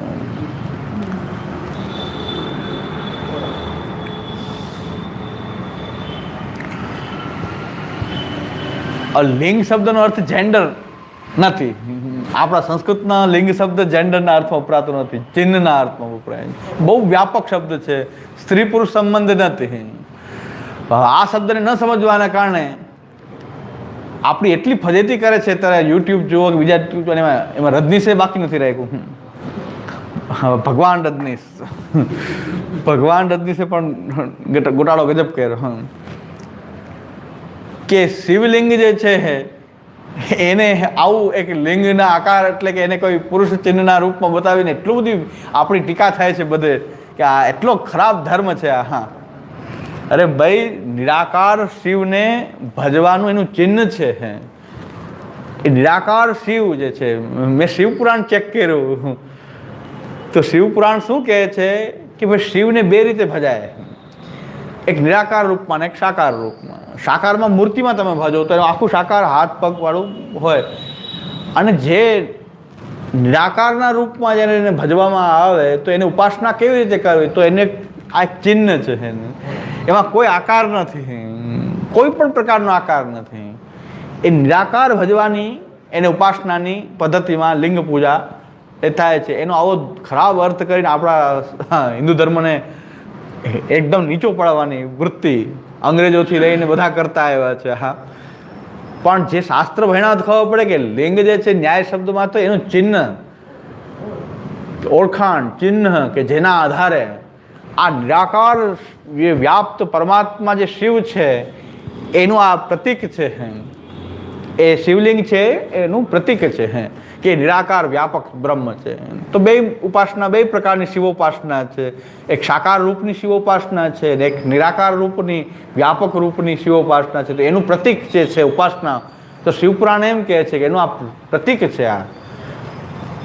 એટલા માટે કોઈ એમાં આકાર જ નથી, હાથ પગ મૂળું એવા કોઈ આકાર નહીં, પણ એમને ભગવાન એ શિવને આ રીતે ભજવું. જેમાં આપણે ગિરિરાજજીમાં છે, શાલિગ્રામજી છે, ગિરિરાજજી છે. આપણે ત્યાં પણ શાલિગ્રામમાં કોઈ આકાર નથી, એટલે અક્ષરાત્મક કીધા છે. શાલિગ્રામ અક્ષરાત્મક છે. તો આપણી આ બહુ શાસ્ત્ર ન ભણવાનું પરિણામ એ છે કે આપણે શાસ્ત્ર ભણવું જ પડશે, નહીં તો કોઈ આપણને મૂર્ખ બનાવશે, કોઈ આપણને નીચા પાડશે, મૂર્ખ બનાવશે. એટલે આપણે શાસ્ત્ર ભણ્યા વગર ચાલશે નહીં. આ રજનીશ ભગવાન કહેવાય ગયા, પણ કોઈ શિવપુરાણ બરાબર વાંચ્યું તો રજનીશને કહી શકે આ શું બોલો છો તમે. તો મહાન ફિલોસોફર હોય, ભગવાન હોય તો ઘરના. હા, તો શિવપુરાણથી તમે સિદ્ધ કરો. શિવપુરાણ શું કહે છે, તમે શિવોપાસનાનો પ્રકાર સમજ્યા છો તમે, તો આવું સ્ટેટમેન્ટ શું કામ કરો છો કે આ લિંગ પૂજા છે ને ફલાણું છે. તમારા મનમાં આવું કંઈક ભમી રહ્યું છે એટલે તમને એવું દેખાઈ રહ્યું છે. આ નીચો પાડવાનો. મુસલમાન લોકો આ આપણને આ કહેતા હોય છે. યુટ્યુબ જોઈ લ્યો, મુસલમાન લોકો આના ઉપર બહુ પ્રહાર કરતા હોય છે. જેમ ગયા વખતે મેં કીધું કુંભ મેળાને કાંઈ નાગા બાવાનો મેળો નથી. હા, પણ એમાં એક સંપ્રદાય છે આવા કે નાગા સાધુઓ પણ એમાં આવતા હોય છે. પણ એનો કંઈ મેળો થોડો છે. કુંભ મેળાનું કંઈ નાગા સાધુ જ એનું મહાત્મ્ય છે. જેમાં શિવરાત્રિ આવશે તો બધા એ નાગા બાવાનો મેળો માની લેશે આને. ભાઈ, શિવરાત્રિનો મેળો કંઈ નાગા બાવાનો મેળો નથી. આવે છે, એ શિવના ભક્ત છે, આવે છે તો આવે છે, પણ એની માટે કંઈ આટલો જ હેતુ છે શિવરાત્રિનો. તો આ જુનાગઢના મેળા નહીં, હવે લોકો નાગા બાવાનો જ મેળો માને. પણ બધા ક્યાંય નાગા બાવા નથી હોતા. બધી પ્રકારના સાધુઓ એમાં, બધી પ્રકારના સંન્યાસીઓ સાધુઓ એમાં ભાગ લેતા હોય છે. એમ આપણા ધર્મને નીચા પાડવા માટે ચારે બાજુથી, પણ છતાં એવી મહાન સંસ્કૃતિ છે ભારતની કે હજી કોઈ દી ગમે એટલા પ્રહાર થયા કરે છે પણ આ લુપ્ત થતી નથી. મોગલોને સહન કરી લીધા, ક્રિશ્ચનોને સહન કરી લીધા, નષ્ટ કરવાની કોશિશ કરી, પણ આ કંઈક ઊભી જ છે કે આ સંસ્કૃતિ નષ્ટ થતી જ નથી. નકર મોગલોએ આખા ભારત પર શાસન કરીને તોડવાનું કોઈ બાકી નથી રાખ્યું, છતાં ઊભી જ છે એમને. પણ શાસ્ત્રથી ઊભી છે આ સંસ્કૃતિ. જો શાસ્ત્ર છૂટવું, શાસ્ત્ર ભણવાનું આપણે બંધ કરશું તો આપણા દિવ્ય વારસાને પણ ભૂલી જશું. શાસ્ત્રને ભૂલશું તો આપણે ઇતિહાસને ભૂલશું, સંસ્કૃતિને ભૂલશું. શાસ્ત્ર ભણવું અનિવાર્ય છે આપણી માટે, બધા માટે. નહીં તો આપણે મૂર્ખ બનાવે, આપણે શું જવાબ દેવો? ચાલો આવી કોઈ વાત કરે, વિભત્સ વાત કરે, આપણા શિવાલય વિશે કોઈ આવી વિભત્સ વાત કરે, શું જવાબ દઈ શકો? મેં પછી ખાસ કંઈક જવાબ હોવો જોઈએ. મેં ઘણા વર્ષો પહેલાં શિવપુરાણ મારી પાસે નહોતું, મેં શિવપુરાણ લીધું, શિવપુરાણ લઈને ચેક કર્યું કે છે શું. આ લોકો બોલે છે કે પ્રમાણવાળી વાત કરે છે કે અપ્રમાણિક વાત કરે છે. તો સ્પષ્ટ કહે છે કે નિરાકાર શિવ જે છે, વ્યાપ્ત પરમાત્મા જે છે, એનું ચિહ્નના રૂપમાં આ શિવલિંગની પૂજા થાય. શિવલિંગ જે છે, ચિહ્ન જે છે, એ ચિહ્નના રૂપમાં ત્યાં છે કે નિરાકાર વિનાશનું એ ચિહ્ન છે. એની સાથે કોઈ બીભત્સ વાત એમાં છે નહીં, છતાં પણ લોકો આવું કરતા હોય છે. કરવા દે, એમાં કોઈ ચિંતાની વાત નથી, પણ આપણે સમજી લેવું છે કે આપણા મનમાં કોઈ ખરાબ રાય ન ભરાઈ જાય. આપણે આપણી શ્રદ્ધા આપણા ધર્મમાંથી ઓછી ન થાય એટલું ઘણું પૂરતું છે. કારણ કે આપણને એવી થાય કે હશે આવું કાંઈ કે શું છે આ બધી માથાકૂટ, કે કપોળકલ્પિત વાત હશે કે શું હશે. ઘણી વખત શું છે કે આપણે આપણા પેરામીટરમાં કોઈ વસ્તુ ન સમજીએ એટલે આપણે કહી દઈએ કે આ વસ્તુ છે જ નહીં, દ્રાક્ષ ખાટી છે. હાથમાં ન આવી ને દ્રાક્ષ એટલે હવે ખાટી છે. સાયન્સવાળા પણ સાયન્સ ન પહોંચી શકે કે બસ હવે એ સાયન્ટિફિકલી પ્રૂવડ નથી. સાયન્ટિફિકલી પ્રૂવ નથી, પણ તમારા સાયન્સના પેરામીટરને પ્રૂવ કરવા માટે સક્ષમ છે કે નહીં તો પેલા ચેક કરો કે જ્યાં સુધી પહોંચી શકે છે કે નથી પહોંચી શકતા. એને તમે ત્યાં સુધી તમે પહોંચી શકો છો કે નથી પહોંચી શકતા. તમે પહોંચી જ ન શકો, હાથમાં ન આવી દ્રાક્ષ, તમે કીધું ખાટી છે, દ્રાક્ષ હવે ભાવતી જ નથી, પણ હાથમાં આવતી શું કરે? ખૂબ મહેનત કરી, શિયાળિયાએ ખૂબ મહેનત કરી, દ્રાક્ષ બહુ ઓછી હાથમાં આવે નહીં તો હજી કે દ્રાક્ષ ખાટી છે. તો બધી દ્રાક્ષ ખાટી છે કારણ કે હાથમાં ના આવી. એમ આપણી તત્વ સુધી પહોંચીએ નહીં, વસ્તુ સમજાય નહીં, આપણે કહી દઈએ કે એ ખોટી વાત છે, કપોળકલ્પિત વાત છે. આ બધી હિન્દુ ધર્મમાં આવી જ બધી વાતો કરેલી છે. એટલે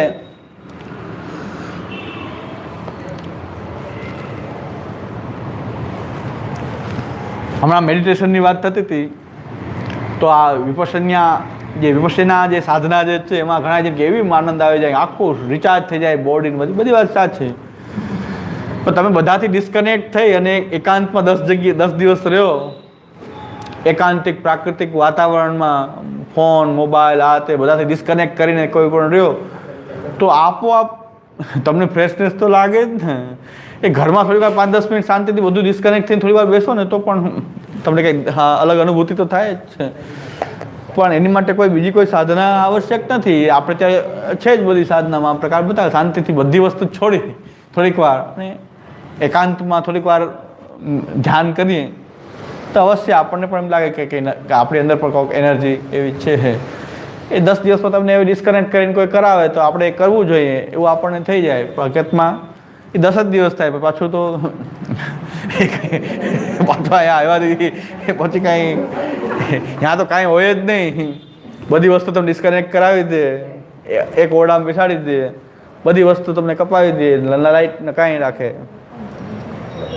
મોબાઈલ ન રાખવા દે, લાઇટ ન રાખવા દે, બહારના સમાચારની ન છાપવો આવે ને કાંઈ આવે ને એકાંત સ્થાનમાં બેસાડી દે તો આપોઆપ તો 8-10 દિવસ એમ થાય કે આપણે સાવ ખાલી થઈ ગયા, એકદમ ફ્રેશ થઈ ગયા. પણ એ થોડીક વાર જ આભાસી આનંદ છે ને. પાછું અહીંયા આવતા હોય તો પાછું એ બધી સાધના. મેં કીધું યોગીઓને પણ યોગથી સંતુષ્ટિ ન થાય, પાછા બધાની વચ્ચે આવીને પ્રયોગ બતાવે, પછી યોગી ક્યારે એ ભોગી થઈ જાય ખબર ના પડે. યોગ સાધના એકાંતમાં થાય, પછી એ બધાની વચ્ચે આવીને બધું પ્રદર્શન કરવા માંડે તો એ પછી ભોગી થઈ જાય, યોગી મટી જાય કે એને ખબર ન પડે કે મારો યોગ ક્યાં ગયો. એવું છે આ બધી સાધનાનું, એવું થાય છે. પ્રીત હિયે મેં રાખીએ પ્રકટ કીએ રસ જાય. એમ આપ દાનલીલામાં કીધું છે કે ભાઈ પ્રીત તો ત્યાં સુધી છે કે જો હૃદયમાં રહે તો પ્રદર્શન થયું તો પછી પ્રકટ કીએ રસ જાય. રસ અગુપ્તસ્તુ રસાભાસ છે, પછી પ્રતિષ્ઠા પ્રસિદ્ધિ. એ સાધકોને પછી એડવર્ટાઈઝ આપવી પડે કે આ પરમ સાધક હનુમાનજીના પરમ ઉપાસક તમારા ગામમાં આવી રહ્યા છે, હનુમાનજીના પરમ ઉપાસક. એની એડવર્ટાઈઝ આવે પાછી કે પરમ ઉપાસક છે, સિદ્ધ તાવીજ મંત્રો આપે છે ને ફલાણું આપે છે. આટલા સિદ્ધ મંત્રો આપતા હોય તો પાછા એ પૈસા લેતા હોય 200-500-1000 રૂપિયા તાવીજના. તો એવા તાવીજ પોતે જ બનાવી લેવા જાય ને, પછી પૈસા ખેંચાઈને આવે ને. આ બધું લોકોપકાર માટે કરવું જોઈએ ને. પૈસા જો કોઈ યંત્રથી આવતા હોય તો યંત્ર પોતે બનાવી લેવું જોઈએ ને, પૈસાની જરૂરિયાત એમાં સંતોષાઈ જાય ને, બાકી આ બધી લોકોની હિતાર્થે વાપરવું જોઈએ. પણ આ બધું આવું જ છે બધું કે સાધના પણ જ્યારે બહાર આવી જાય, લોકોની વચ્ચે આવી જાય તો યોગી પછી ભોગી થઈ જાય, પછી ખબર ન પડે કે યોગ ક્યાં ગયો. આપણે ઉદાહરણ પ્રત્યક્ષ છે જ, પ્રત્યક્ષ ઉદાહરણ છે. યોગી હશે એમાં ના નથી, પણ યોગી પાછા કેવું સામ્રાજ્ય પ્રકટ કરીને બેસી જાય કે ખબર ના પડે.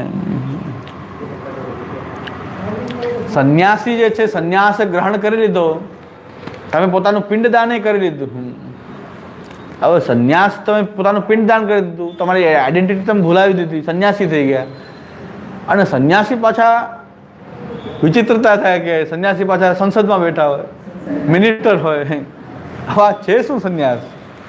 એટલે આવું તો ગોટાળા ચાલે. પછી સાધનાના ગોટાળા આવા હોય કે કહેવાનું નામ સંન્યાસી, अरे बाबा बनाया तो फिर हिंदी तो बोलना पड़ेगा ना, પછી એવું છે બાવા તો બનાવે તો फिर हिंदी तो बोलना पड़ेगा। अरे बावा હોય સાધુ સંન્યાસીમાં પછી બાવા આવા હોય। અહીં સુધી રાખીએ। એટલે આપણું આ કાર્યની અધિકતા ક્યાંય થતી નથી, કાર્યકારણ પ્રયોગ પણ અધિક તત્વનો પરિહારાર્થ છે। અને હવે આગલા આપણે કાર્યરૂપ જોવાના છે, એટલે કારણ રૂપ આપણે પૂરું કર્યું છે અને સ્વરૂપ કોટીના 3 આપણે તરત જ યત્ર યત્ર ધૂમ સતત તત્ર વહની, આ એક સંન્યાસી ખરાબ છે તો સંન્યાસ ધર્મ જ આવો છે, પકડ છે, વૈદિક સનાતન ધર્મ જ ખોટો છે, યોગ થોડો ખરાબ છે એમ છે। તત્વો ઉપર આપણું જે સનાતન ધર્મ જે છે એનામાં ભાવ ન હોવો જોઈએ। આચાર્ય એવું કોઈ બની ગયું ઠાર આચાર્ય મુખ્ય આચાર્યમાંથી પછી ભગવાન થઈ જાય, આ બધું એના કારણે આપણે ધર્મને ખોટો માનવું એ ખોટી વાત છે।